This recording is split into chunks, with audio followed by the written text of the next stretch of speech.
የመጀመሪያው መረጃችን የሚሆነው ጀነራል ወዲ አንጽሩ ናቸው። እንግዲህ ጀነራል ወዲ አንጽሩ ስለ ጽምዶ በተመለከተ ከፍተኛ ትችት አቅርበዋል። ይህ ኋላ ቀር የሆነ ስብስብ ነው ሲሉ ጀነራል ወዲ አንጽሩ ገልጸዋል። ማለት የትግራይ የሰላም ኃይል ዋና አዛዥ የሆኑት ጀነራል ወዲ አንጽሩ ይህንን ጽምዶን የተመለከተውን አስተያየታቸው በከፍተኛ ሁኔታ ተችቷል ነው የተባለው። የፕሪቶሪያው ስምምነት ለትግራይ ክልል ልክ እንደ ጋሻ ነው ሲሉም ገልጸዋል ነው የተባለው። እናንተ በዚህ ጉዳይ ምን ሀሳብ አስተያየታችሁ አስቀምጡልን። በቀጣይነት የምንመለከተው የኢዜማውን መሪ ነው የሚሆነው። የኢዜማው መሪ የተወካዮች ምክር ቤት ወንበር አግኝተዋል የተባለው ያው እንግዲህ ይጠበቃሉ። ኦልሬዲ ማግኘታቸው ግዴታና ግዴታ ነው። ምክንያቱም አንድ የፖለቲካ መሪ ሆነው እንዴት አያገኙ የሚለውም አንዱ ነው ማለት ነው። እንግዲህ በአዲስ አበባ ምርጫ 8 ምርጫ ክልል 18 አሸናፊ የሆኑት አቶ ኢዮብ ከ28972 ተመዝጋቢዎች ማለት ወይም ደግሞ መራጮች 12130 በማምጣት ነው። ያው ከፍተኛ ቁጥር ነው። ባለፈውም ወደ 25 ድምፅ አግኝቶ ምክር ቤት መግባቱን ገልጸላቸዋል። እናም እንግዲህ ያው ወደዛ ገብቷል ማለት ነው።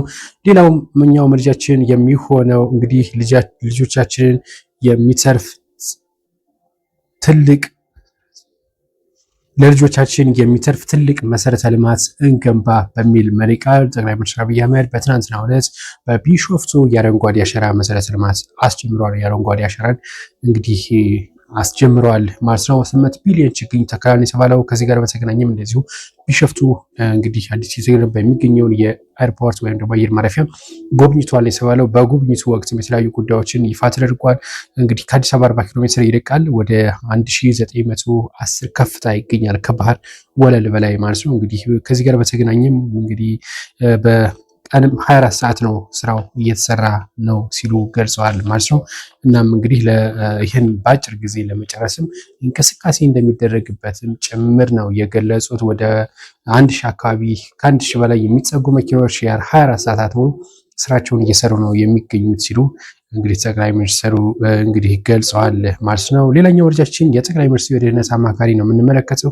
ዶክተር ቀንያ ያደታ ናቸው። እሳቸው ምንድነው ያሉት? የጠቅላይ ሚኒስትሩ አማካሪ የቀይ ባህር ግዴታና ግዴታ ነው ለሉዓላዊነታችን መከበር፣ እንደዚሁም ደግሞ የአፍሪካ ቀንድን ለመቆጣጠር የቀይ ባህር ግዴታ ያስፈልገናል። ስለዚህ የህልውና ጉዳይ ነው ሲሉ ደግሞ አስጠንቅቀው ተናግሯል ማለት ነው። የጠቅላይ ሚኒስትሩ የደህንነት አማካሪ ናቸው። እናም እንግዲህ ቀይ ባህርን መያዝ የግዴታ ውዴታችን ነው፣ ቀይ ባህር ያስፈልገናል ሲሉ ገልጸዋል ነው የተባለው ማለት ነው። እናንተ እንግዲህ ስለ ቀይ ባህር ብዙ ጊዜ ይነሳል፣ ነገር ግን እስካሁን ጠብ ያለ ነገር እንደሌለም ጭምር ነው የተነገረው ማለት ነው።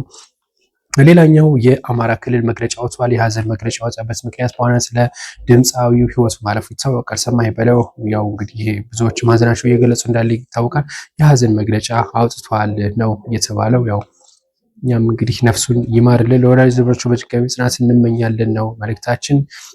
ሌላው ኢማኑኤል ማክሮን በሆርሙዝ ሰርጥ በተመለከተ እንዲከፈት ከባድ የሆነ ግፊት እንግዲህ እያደረጉ ነው የሚገኘው። የማይከፈት ከሆነም ሐምሌ ላይ እስከ ሐምሌ ካልተከፈተ ወታደር እናሰማራለን ሲሉ ሰምታችሁ እንደነበረ ያው ሲገልጹ ነበር። አሁንም በዛ በአቋማቸው እንደጸኑ ናቸው የተባለው። በትግራይ እና በአማራ በአፋር ክልል ሌላኛው መረጃችን የሚሆነው በትግራይ በአማራ እና በአፋር ክልል አዲስ እውነት እየተንቀሳቀሰ ነው የሚገኙ የህዝብ ለህዝብ ግንኙነት የሚሰራ የሰላም ፎረም ተቋቁሟል የተባለው። ይሄ ይበል የሚያሰኝ ነው። እጅግ ብዙዎችን ያስደሰተ ጉዳይ ነው ማለት ነው ይሄ የሰላም ፎረም።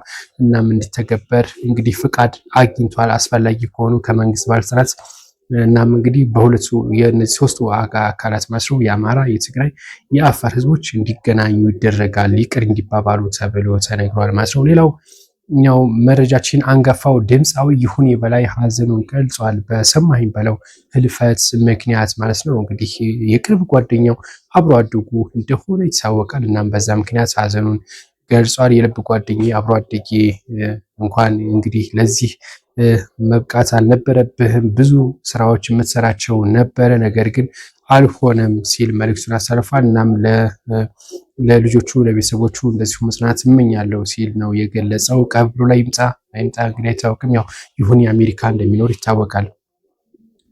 ሌላኛው መረጃችን የሚሆነው እንግዲህ የሆርሙዝ ሰርጥ ነው። ያው ሆርሙዝ ሰርጥ ኦልሬዲ እንደሚከፈት ታውቋል። አርብ ዕለት የሰላም ስምምነቱ ነገር ማለት ነው የሰላም ስምምነቱ እንደሚፈረም ዶናልድ ትራምፕ ይፋ አድርጓል። ያው ይሄ እንግዲህ ይፋ የሆነ ጉዳይ ነው ማለት ነው፣ አዲስ አይደለም። ሌላኛው መረጃችን ዶክተር ቴድሮስ አድሃኖም ናቸው። ዶክተር ቴድሮስ አድሃኖም እንግዲህ ደቡብ አፍሪካን በከፍተኛ ሁኔታ ተችተዋል። በደቡብ አፍሪካ ስደተኛ ጠል እንቅስቃሴ እንዳለ ይታወቃል። ከዛ መካከል ተጠቂዎቹ ከሆኑት ውስጥ ኢትዮጵያና እንደዚሁም ሞዛምቢክን በተመለከተ ሀዘናቸውን በኢትዮጵያ እና በሞዛምቢክ ዜጎች ላይ የደረሰውን ጥቃት እንግዲህ እንዲቆም ጠይቃለሁ፣ ሀዘኔንም ገልጻለሁ። በዚህ አጋጣሚ 5 ኢትዮጵያውያንና 5 ሞዛምቢክ ዜጎች ተገድለዋል ሲሉ ገልጸዋል።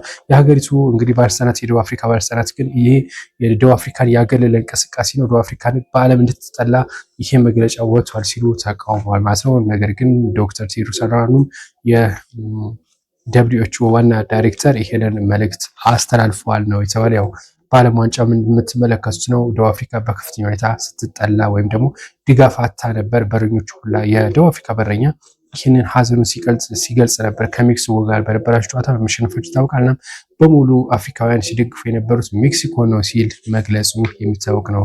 ተመልካቾቻችን የሰዓቱ መረጃ ይህንን ምስል ነበር። በቀጣይነት የምንመለሰው በአዳዲስ ጉዳዮች ይሆናል። ሰብስክራይብ አድርጋችሁ ግን አብራችሁን ቆዩ።